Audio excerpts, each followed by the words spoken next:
Hey, thanks, Jen. I am ready to dive into this exercise because, yeah, it's just actually a really exciting exercise. I had a lot of fun creating it. So let me make sure I'm not on mute. I'm just checking myself here. Yep, good to go.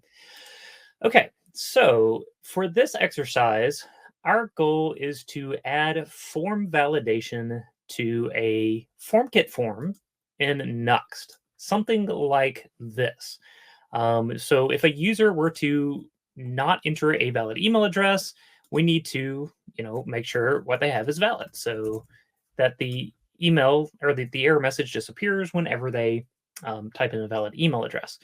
Same thing with password, same thing with age. So you can think of this as a registration form for, I don't know, your awesome new app.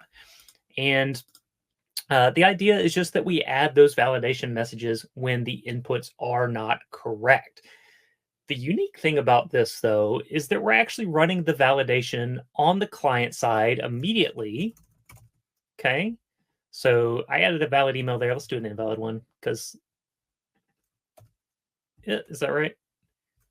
Test at. That's not a valid email address. Things are not starting off well. There it goes. Invalid email. Okay. So we have an invalid email here. This is actually running immediately on the client side, right? So if I type in here, you can see that that 6 goes away. That 6 characters goes away immediately as I'm typing. So we're doing our validation immediately first on the client side, but then we're also doing the same validation on the server side. So if we take a look at the code, and I'm actually in the solution branch right now, just so I could show it working, but that's okay. Let me show you app.view real quick. So if you look at the code here, you'll notice that we are, actually we're not. I never actually sent it to the server. That's okay. So normally on the submission of this form, you would send it to an API endpoint to actually be handled, right? So that's the point of submitting a form is you want to send the data to your server to be handled by the server.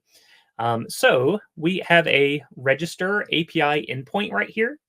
And in this register API endpoint, we want to handle the information somewhere, but we want to make sure that we're validating it again on the API endpoint. So we're validating it directly on the client side in the form so that the response is immediate. We get that great user experience that the error messages are immediate.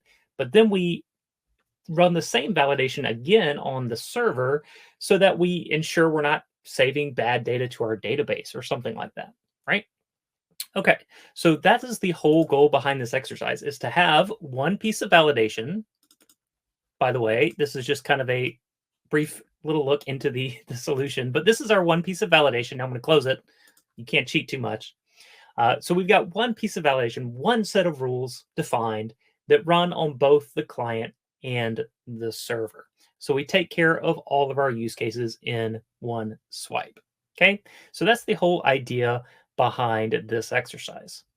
Let's go and take a look at the exercise instructions now and quickly go through this step by step just to prepare you for what's to come. So our goals here are to define form validation rules with Zod. I do have a link to Zod down here at the bottom. If you are unfamiliar with Zod, you can use this as a reference during the exercise. Okay. Our next goal is to use the rules to provide real-time validation with FormKit. So that's what I just showed you in the browser. The ability to add these error messages, essentially evaluate the input and add the error messages if they don't pass the rules immediately here on the front end. Okay.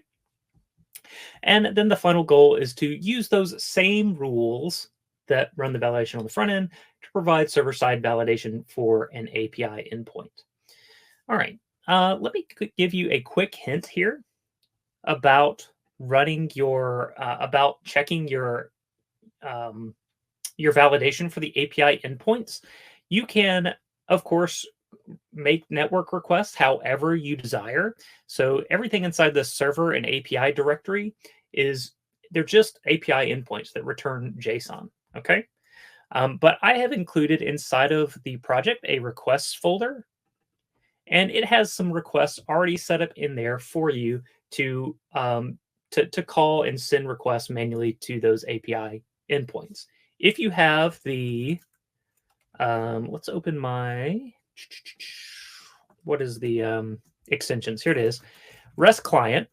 If you install REST client for Visual Studio Code, you can run these requests directly from inside of the file. Okay, it looks like I've got a rejection here. I had to restart VS Code the other day for some reason.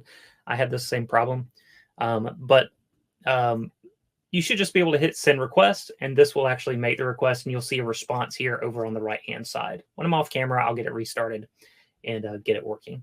But of course, you're welcome to just make the request directly from the browser to test things out. You can use something like Postman to test your API endpoints. It doesn't matter. This is just a convenient way of doing it if you have Visual Studio Code. Okay, awesome. So the steps here to do this is, number one, first you need to set up the rules using Zod. So over in this validators.ts file is where you will set up your Zod rules. Okay, use the Zod documentation to help you out here, and we have 3 rules that you need to take into account. We have email, password, and age.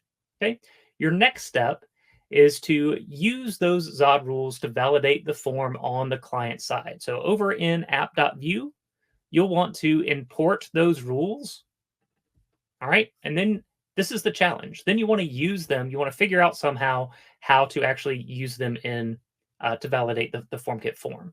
So here at the bottom, there is a link to the FormKit docs that will help you out with this. And there is a link to the FormKit Zod plugin, which you can reference when trying to accomplish this task.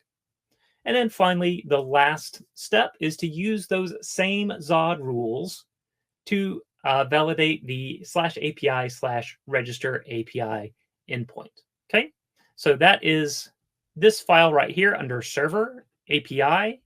And close that. Server API and then register.post. So you want to import those Zod validation rules in there as well, and then use them somehow to validate the payload. There are some helpful